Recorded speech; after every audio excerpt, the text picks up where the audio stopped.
The silver mist swirled outside Yun's cell, a beautiful dance that mocked her imprisonment. She pressed her hand against the transparent barrier, feeling the familiar sting of the dampening field against her skin. 5 years. 5 years in this perfect hexagonal prison. Yun pulled back her hand and examined her palm. Once her skin had glowed with the bioluminescent patterns of her people, the Kyra. Now, the markings had faded to dull gray lines that barely responded to her thoughts. The neural dampeners embedded in her cell walls made sure of that. The Marvax guards marched past on their hourly patrol, their thick armored bodies casting long shadows.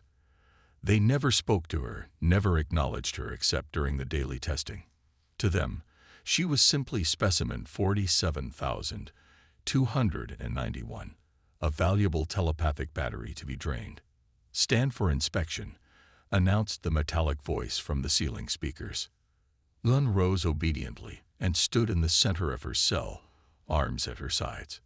The floor beneath her feet scanned her vital signs, measuring brain activity, telepathic potential, and biological stability. The Marvax were thorough in maintaining their investments. Inspection complete. Return to standard position. She sat back on her simple sleeping platform and closed her eyes. In the darkness behind her eyelids, she tried to reach outward with her mind, a daily ritual of hope and disappointment. The dampening field caught her mental probe and painfully pushed it back, like touching a hot surface. Through the barrier, she could see other cells in the vast circular chamber. Hundreds of hexagonal prisons, each containing a member of her species. The Marvax had been methodical in their conquest of the Kyra homeworld. They valued telepaths too much to kill them, instead turning them into tools. The food slot opened with a soft hiss. A tray slid into her cell containing a protein cube and hydration gel. It tasted of nothing, designed only to maintain her biological functions. Yun ate slowly, savoring the only change in her daily routine. As she ate, she watched the guards at the central command station. Something was different today. They moved more quickly, checked screens more often, communicated in short, sharp bursts. Something had changed in the carefully regulated rhythm of the prison. A new prisoner, perhaps. The Marvax were always seeking telepathic species to study and exploit. The main doors to the chamber slid open, and a group of Marvax guards entered, surrounding something Yun couldn't see. They moved with unusual caution, weapons pointed inward rather than outward. When they reached an empty cell 3 units away from hers, the guards parted, and Yun saw the new prisoner for the first time. It looked nothing like any species she had encountered. It stood on 2 legs like the Marvax, but there the similarity ended. It had no exoskeleton, no obvious armor. Its skin was a uniform brown, covering a frame that seemed simultaneously fragile and sturdy. Most unusual were its limbs, flexible, with multiple joints and small manipulators at the ends. But it was the eyes that caught Yun's attention. Unlike the compound eyes of the Marvax or the silver orbs of her own people, this creature had small, focused eyes that darted around, analyzing, calculating. And in those eyes burned something Yun had not seen in years: defiance. The new prisoner was shoved into the cell. Unlike Yun, who had learned cooperation through pain, this creature resisted until the last moment, making the guards use force. As the barrier closed, the prisoner immediately began examining the cell, touching the walls, studying the field generators. Yun found herself leaning forward, her daily lethargy forgotten. What was this being that showed no fear? Later that night, during the dim cycle when most prisoners slept, Yun noticed movement in the new prisoner cell. It was systematically testing the barrier, touching different points, watching the energy response. Such behavior would normally trigger an immediate disciplinary response, but the night guard appeared to be elsewhere. The next morning, during the first meal cycle, Yun heard something she had not heard in years, a voice speaking directly to her. "Hey, Silver Skin. Can you understand me?" She looked up, startled.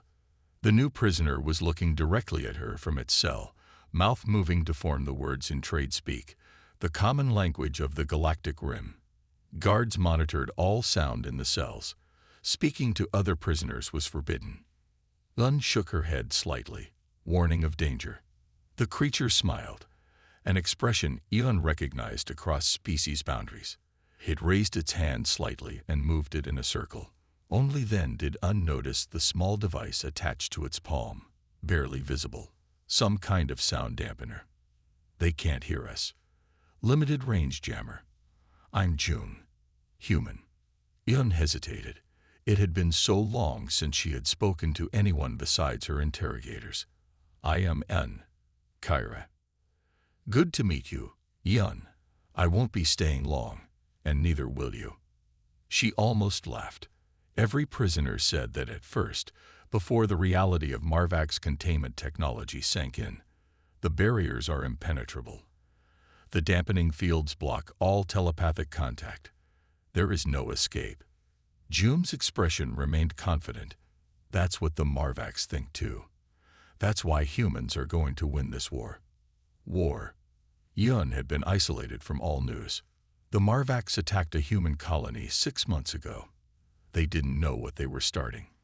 Before Yun could respond, alarms blared throughout the facility. Red lights flashed, and guards rushed into the chamber, heading straight for June's cell. Right on time, Jun said calmly. The nearest guard slammed a control panel, and June's cell barrier intensified, filling with disruptive energy. June should have collapsed in pain. Instead, he smiled and pulled what looked like a small metal cylinder from inside his clothing. See you soon, Yun, he said, then pressed the cylinder. The entire prison shuddered. Emergency lights replaced the normal illumination. In the sudden confusion, Yun saw June's barrier flicker and die. He stepped out as if walking through air. Guards rushed toward him, weapons raised. June moved with unexpected speed, ducking under their aim and striking with precise movements that dropped the heavily armored Marvacs to the floor. As alarms continued to wail, Jun glanced back at Yun. Human special forces, we came for something the Marvacs stole, but we're not leaving anyone behind. Be ready. Then he was gone, disappearing through a maintenance access point as reinforcement guards flooded the chamber. Yun sat perfectly still as the guards restored order, not wanting to draw attention. But for the first time in 5 years, something stirred within her chest. Not hope, she was too cautious for that, but possibility. A human, whatever that was, had done the impossible. And he had promised to return. 3 days passed since June's escape. The Marvacs guards doubled their patrols, their chidness bodies clicking nervously as they marched. Yun noticed how they now carried larger weapons and moved in groups of 4 instead of 2. They feared something. They feared humans. Yun pretended to be asleep when they passed her cell, but her mind raced with questions. What were humans? Where did they come from? How had June escaped the supposedly escape-proof barriers? Most prisoners who attempted escape were dead within minutes, their bodies displayed as warnings. On the 4th night after June's disappearance, the lights in the prison dimmed for sleep cycle. Bun lay on her platform, staring at the ceiling, when she noticed an unusual pattern in the ventilation system above her cell. A small section of the grate moved slightly. She sat up slowly, careful not to make sudden movements that might trigger the motion sensors. The grate lifted silently, and a small object dropped onto her sleeping platform with a soft thud. A metal disc no larger than her palm. Before she could examine it, the cell next to hers erupted in commotion. A prisoner was having some kind of seizure, thrashing against the barrier. Guards rushed toward the disturbance, their attention fixed on the medical emergency. The disc in Yun's hand suddenly glowed blue. A voice emerged from it, barely audible. Press it against your cell barrier. Quickly. She recognized June's voice. Without hesitation, Yun pressed the disc against the transparent wall of her cell. The disc adhered to the surface and pulsed with energy. The barrier between molecules, a technology the Marvacs had perfected over centuries, began to shimmer. Step through now, June's voice commanded. Yun hesitated. The punishment for attempted escape was severe, but the alternative was a lifetime in this cage. She took a deep breath and pushed her hand against the barrier. Her fingers passed through as if moving through thick liquid rather than solid matter. She pushed forward, her arm, then shoulder, then head slipping through the destabilized barrier. With a final effort, she stepped completely out of her cell for the first time in 5 years. Move to your right. Enter the maintenance shaft behind the wall panel. Yun spotted the panel, slightly ajar. The guards remained clustered around the distraction in the neighboring cell. She darted to the panel and slipped inside the narrow passage beyond. The maintenance shaft was dark and smelled of machine oil. Yun crawled forward, guided by a faint light ahead. After several minutes of uncomfortable movement, she emerged into a small junction room filled with pipes and control panels. June waited there, dressed in dark clothing that seemed to absorb light. "You came back," Yun said, her voice rough from disuse. "I said I would." June handed her a small flask of water and a set of dark clothes similar to his own. "Change quickly. We have 18 minutes before they realize you're gone." As Yun changed, she studied the human more carefully. In the better light, she could see that June's brown skin had subtle variations in tone. His hair was black and cut short against his skull. His eyes, a deep brown, moved constantly, alert to any change. "Why risk your life for me?" Yun asked as she finished dressing. "Reconnaissance mission turned rescue operation," Jun replied, checking a device on his wrist. "My team identified this facility as a key telepathic intelligence center. We came to gather information, but our orders changed when we discovered how many of your people are imprisoned here." "You cannot free all of us," Yun said. "There are hundreds." "Not today," Jun agreed. "But you're going to help us free the rest." He tapped the device on his wrist. "Signal's good. We move now." They traveled through a maze of maintenance tunnels, stopping occasionally as June consulted his navigation device. Twice they'd froze in place as Marvac security drones passed nearby, their sensors sweeping the tunnels for unauthorized life signs. "How are they not detecting us?" Yun whispered after the second drone passed. June tapped his clothing. "Adaptive camouflage. Bends sensor readings around us. Human technology." After 20 minutes of careful movement, they reached a small hatch. June pressed his hand against a scanner he pulled from his pocket. The hatch unlocked with a soft click. "This leads to the external maintenance platform. From there, we can reach our extraction point." As June pushed the hatch open, alarms suddenly blared throughout the facility. Lights flashed red, and a mechanical voice announced, "Security breach detected. Prisoner escape in progress. All units deploy to Sector 7. "That's us," Jones said grimly.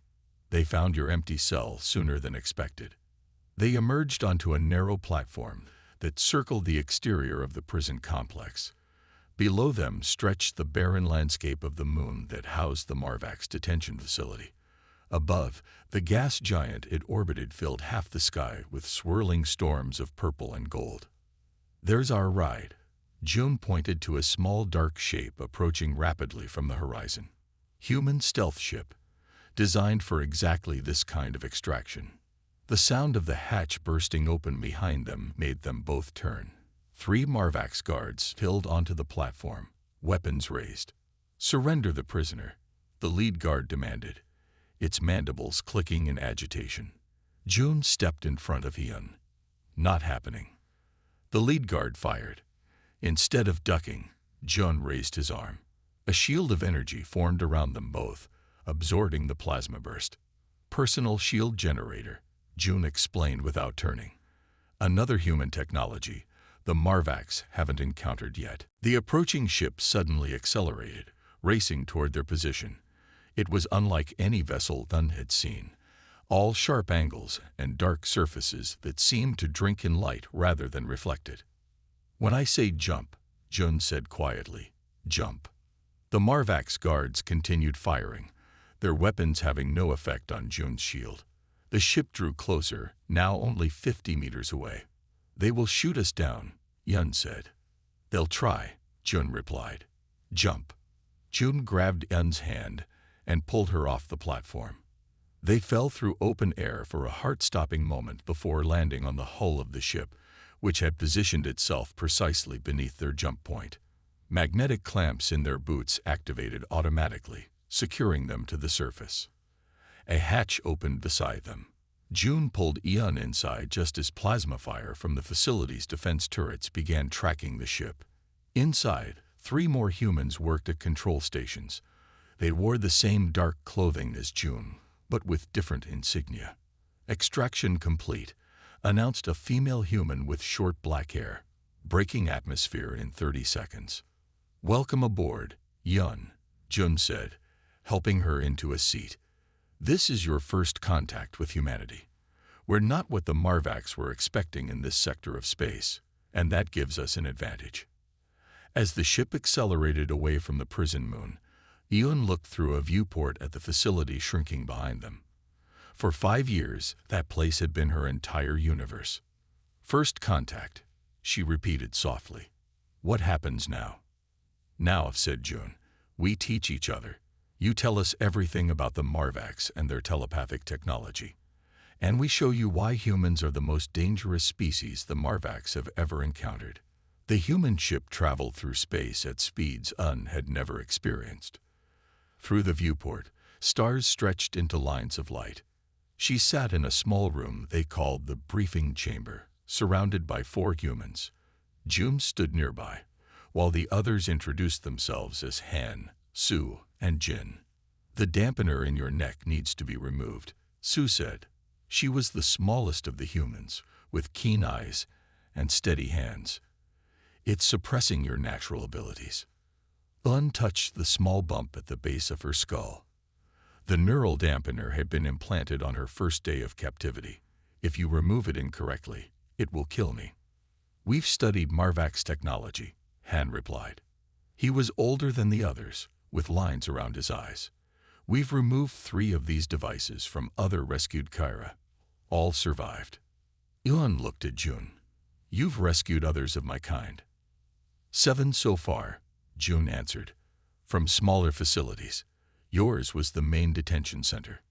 Yun considered this. I will allow the removal. They took her to a small medical bay. Su prepared instruments while explaining each step. The procedure would take 30 minutes. Yun would remain awake, as they needed her feedback to safely disengage the neural connections. This will hurt, Su warned, but we can't use painkillers. They might interfere with your neural pathways. Yun lay face down on the medical table. Pain is familiar. Freedom is worth it. The removal process was indeed painful. Yun gritted her teeth as tiny filaments were carefully extracted from her brain stem. Jun stayed beside her, holding her hand when the pain peaked. This simple gesture, physical contact offered freely, not as restraint, felt foreign but comforting. Almost done, Su murmured after 20 minutes of delicate work. The main processor is detached. Now I just need to extract the anchor points. A final sharp pain, then a sensation Un had not felt in 5 years. Completeness. The constant pressure at the base of her skull vanished. Her mind, so long confined, expanded outward like water breaking through a dam. She gasped as her telepathic senses flooded back. She could feel the minds of the humans around her. Bright, chaotic, fascinating. Their thoughts were not organized like Kyra thoughts, but jumbled and overlapping, emotions and ideas tangled together. Easy, Jun said, still holding her hand. Take it slow. Your abilities have been suppressed for years. Yun sat up carefully. Colors seemed brighter. The subtle bioluminescent patterns on her skin glowed with renewed energy. She looked at her arm in wonder as the swirling marks responded to her thoughts, shifting from silver to blue. How do you feel? Han asked. Complete, Yun answered. Then she frowned. But something is strange. Your minds. I can sense them, but not clearly. They're noisy. Jin, who had been silent until now, laughed. That's humans for you. Our brains never shut up. This is why the Marvacs underestimated us, Han explained. Most telepathic species can't read human minds effectively. Our thought patterns are too chaotic, too contradictory. It's our greatest defense, Sue added, and our greatest weapon against telepathic species like the Marvacs. Over the next few days, Un spent hours with each human, learning about their species and their conflict with the Marvacs. Humans came from a distant planet called Earth. They were new to interstellar travel, having developed faster-than-light capability only 30 years ago. When they encountered the expanding Marvacs Empire at the edges of their territory, they attempted peaceful contact. The Marvacs, seeing only a primitive species without telepathic abilities, attacked a small human colony world. They expected an easy conquest. That was their mistake, Jin told Eun during a meal. Human food was strange, full of strong flavors and textures. Humans don't respond well to bullies. But the Marvacs are technologically superior, Eun said. Their empire spans hundreds of systems. Technology isn't everything, Jin replied. Humans are adaptable. We learn quickly. And we're really stubborn. Eun spent the most time with June. He taught her about human history, filled with conflicts and resolutions. He explained concepts like guerrilla warfare and asymmetric response, fighting strategies developed by physically weaker forces against stronger enemies. The Marvacs expect direct confrontation, June explained. Their telepathic advantage has made them predictable. They can't imagine fighting any other way. In turn, Eun taught June about her people. The Kyra were peaceful before the Marvacs came. Their telepathic abilities made deception impossible among their own kind, so their society developed without the concept of war. We couldn't comprehend why anyone would attack us, she explained. By the time we understood what was happening, it was too late. On the 7th day after her rescue, Eun experienced something unexpected. As she meditated in her quarters, practicing control of her restored abilities, she felt a presence at the edge of her mind. Not human. Their thoughts were too chaotic. This was the ordered, crystalline structure of a Kyra mind. Her eyes snapped open. There's another Kyra nearby. She rushed to the bridge, where Han was coordinating their course. I can sense one of my people. They're close. Han checked the sensors. No other ships in scanning range. I felt them, Eun insisted. A Kyra mind. June entered the bridge. Could it be one of the 7 we've already rescued? They're at the human base on Nexus Station. Eun shook her head. We're too far from your station. This is someone else. Han ordered a full sensor sweep. At maximum range, they detected a small Marvacs transport ship. Prisoner transport, Jin suggested. They move high-value assets in small, fast ships. We need to intercept it, Eun said. I can feel their distress. The humans exchanged looks. It could be a trap, Sue warned. It's not, Eun replied with certainty. I would sense deception. This is one of my people, and they're in pain. June turned to Han. Your call, Commander. Han studied the sensor readings. If we adjust course now, we can intercept in 3 hours. It's risky, but... He looked at Eun. If there's even one Kyra prisoner aboard, it's worth trying. As they changed course to pursue the Marvac ship, Eun felt something shift between herself and the humans. They were trusting her judgment, her abilities. For 5 years, her telepathy had been a vulnerability, something the Marvacs exploited. Now it was becoming a strength again. Later, she found June in the ship's small observation room, watching the stars. Thank you, she said, sitting beside him. For what? For believing me about the other Kyra. June nodded. Humans have a saying. Trust goes both ways. You trusted us to remove your dampener. We trust your abilities. Eun studied his face, so alien yet increasingly familiar. I'm beginning to understand why the Marvacs fear humans. It's not your technology or your weapons. What is it, then? June asked. Your unpredictability. your willingness to trust strangers, your hope. She searched for the right word. You expect to win, even against impossible odds. June smiled. That's our greatest strength and our greatest weakness. As the ship accelerated toward the Marvax transport, Hyun felt the connection with her imprisoned kin grow stronger. But she also felt something new forming, a connection with these strange, chaotic, hopeful humans who had freed her from her cage. The Marvax transport ship loomed ahead, its angular form dark against the backdrop of space. Un stood on the bridge of the human vessel, her silver skin pulsing with anticipation. The connection to the Kyra prisoner aboard the enemy ship had grown stronger as they approached. I can sense him clearly now, Yun said. His name is Ta. He's been a prisoner for 3 years. Han studied the tactical display. The transport has minimal defenses, standard crew of 5 Marvax. Their weapons are defensive only. They don't expect to be attacked, Jun noted.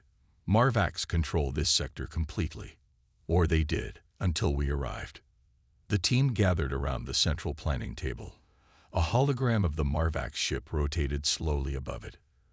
Direct assault is risky, Jin said. If they realize they're under attack, they might kill the prisoner. Su tapped the hologram, highlighting a section. Their communication array is here. If we disable it, they can't call for help.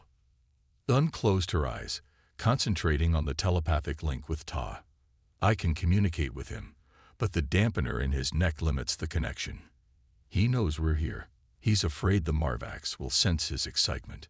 June turned to Han. Commander, I have an idea, but it requires En to use her abilities in a way she hasn't tried before. All eyes turned to June. The Marvax rely on their telepathic technology to monitor prisoners, he explained. What if En could project false readings? Make them believe everything is normal while we approach. En frowned. I've never attempted to deceive another telepath. Among my people, it would be unthinkable. These aren't your people, Jun said gently. They're your captors. Eun considered this. I would need to get closer. My range is limited after years of suppression. Han nodded. We have a stealth pod. It can approach within 50 meters without detection. June and Eun take the pod. Get close enough for her to establish the deception. Su, Jin, and I follow in the main ship once the way is clear. What if I can't maintain the deception? Eun asked. Then we switch to Plan B, Jun replied. A direct assault. 2 hours later, Eun sat in the cramped confines of the stealth pod, her knees nearly touching Jun's as he piloted the small craft away from the main ship. The pod was little more than a bubble of transparent material surrounded by stealth technology. It moved silently through space, approaching the Marvax transport from below. Their sensors can't detect us at this distance, Jun whispered, though there was no need for quiet in the vacuum of space. But their telepathic monitoring might sense something unusual if they're paying attention. Eun nodded, focusing her mind. The patterns on her skin glowed brighter as she extended her consciousness toward the Marvax ship. She felt Ta's mind first, familiar and structured like her own. Then she sensed the alien patterns of the Marvax crew, cold, analytical, mathematical in their precision. 5 Marvax, as expected, she murmured. 2 in the control room, 1 with Ta, 2 resting. As they drew closer, she began the delicate work of projecting calm normality toward the Marvax telepathic monitors. It was like weaving an invisible blanket over the approaching pod, not hiding it completely, but making it seem unimportant, unworthy of notice. They're not reacting, June observed as they came within 100 meters of the transport's hull. It's working. Im's concentration was absolute. Sweat beaded on her forehead as she maintained the telepathic camouflage. Hurry. I can't hold this indefinitely.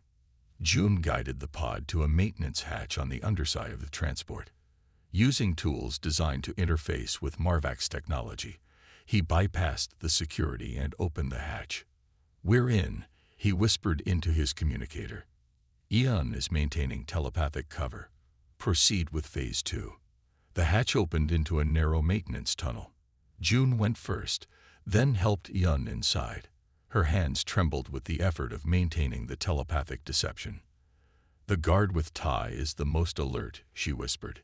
"He senses something, but can't identify what's wrong." They moved through the tunnel until they reached a junction.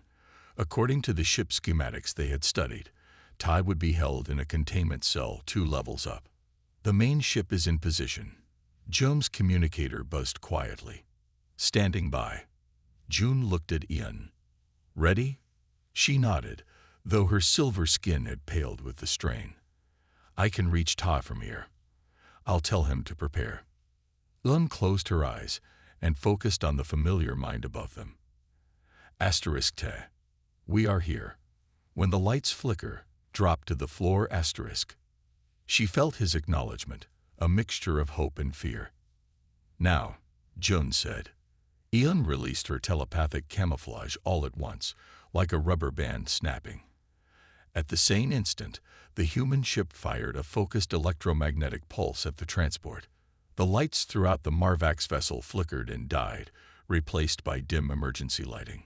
Alarms blared. June and Ian moved quickly, no longer concerned with stealth. They climbed up an access ladder to the detention level. The Marvax guard stationed outside Ta's cell had fallen, stunned by a neural disruptor fired from June's weapon. "Ta," Ian called. Inside the cell, a male Kyra looked up. His silver skin was dull like Ian's had been, but his eyes brightened at the sight of her. His hands pressed against the transparent barrier. June attached a device similar to the one used in Ian's escape to the cell wall. The barrier destabilized, and Ta stepped through. "More of our people," he said immediately. "There are more prisoners aboard." Ian looked at him in shock. "The transport is carrying multiple prisoners." Ta nodded. 17 Kyra. "They're moving us to a new facility." I heard the guards talking. June's expression hardened. He activated his communicator. "Han, change of plans. We have 17 hostages aboard, not one." "Understood," Han's voice replied. "The EMP knocked out their communications. They can't call for help. What's your move?"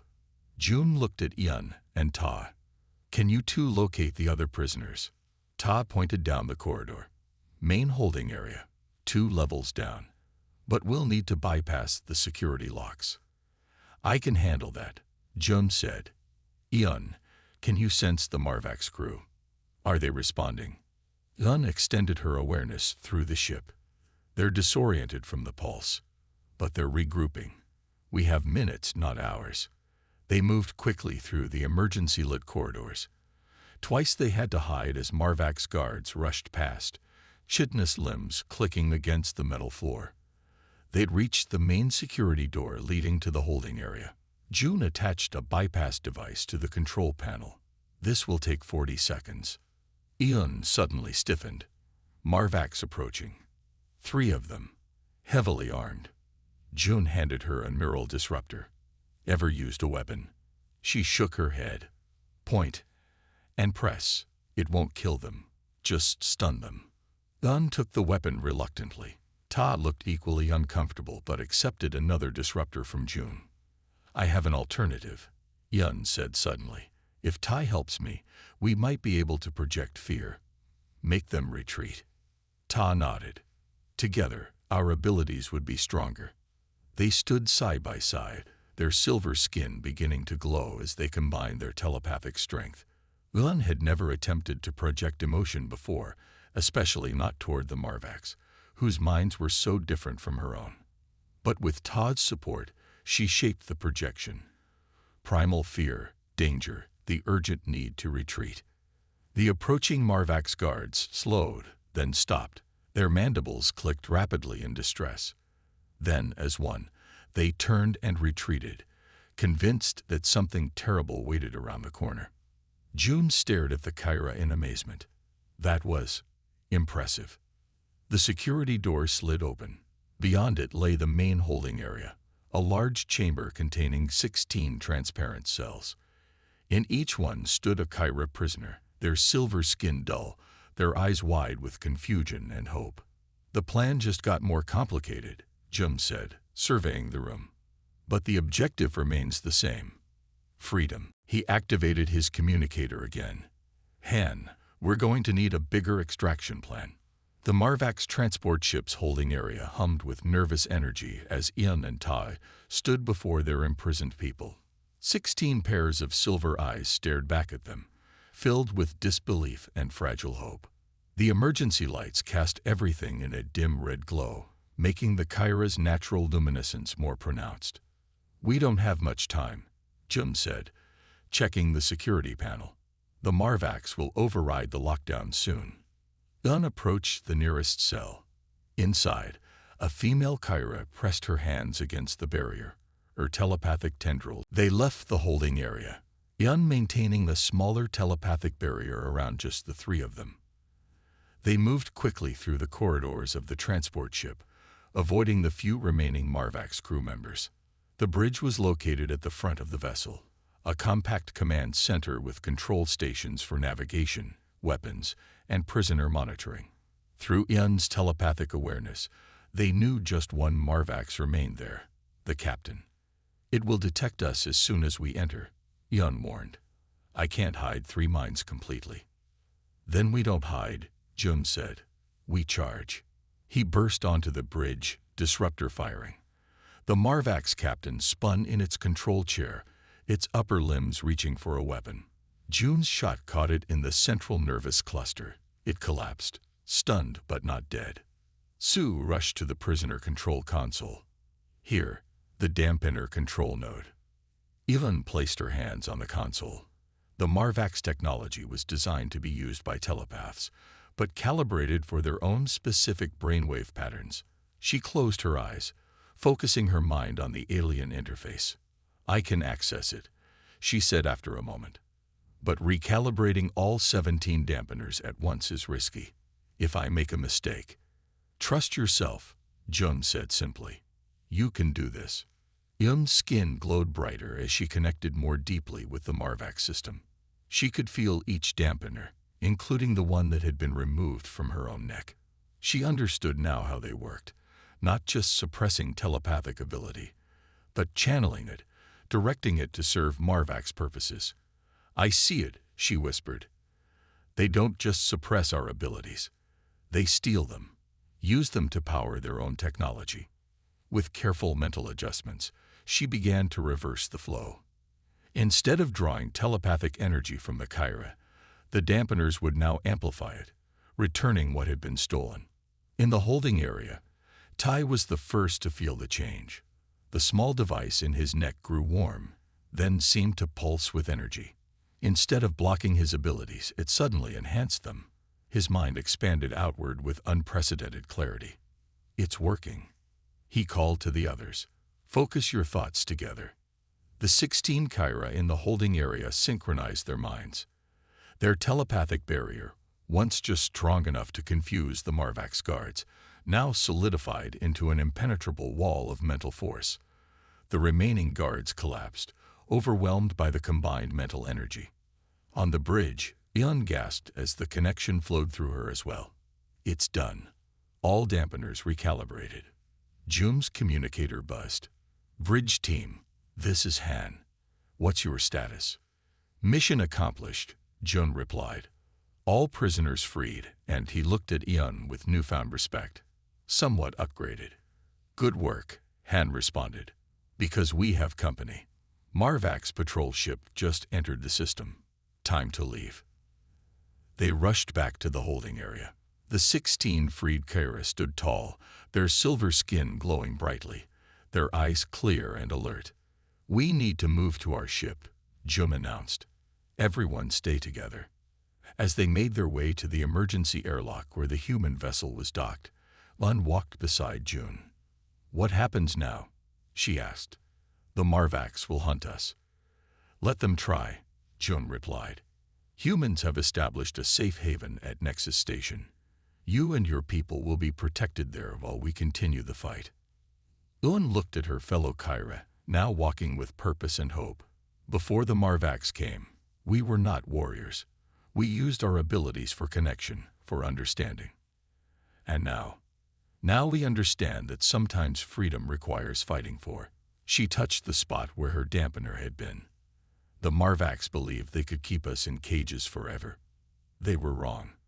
As they boarded the human ship, Ian looked back at the Marvacs transport one last time. For years, her people had been prisoners, their gifts turned against them. Now, those same gifts would help them fight back. The human ship detached from the Marvacs vessel and accelerated away. In the main cabin, humans and Kira stood together, different in almost every way, yet united by a common cause.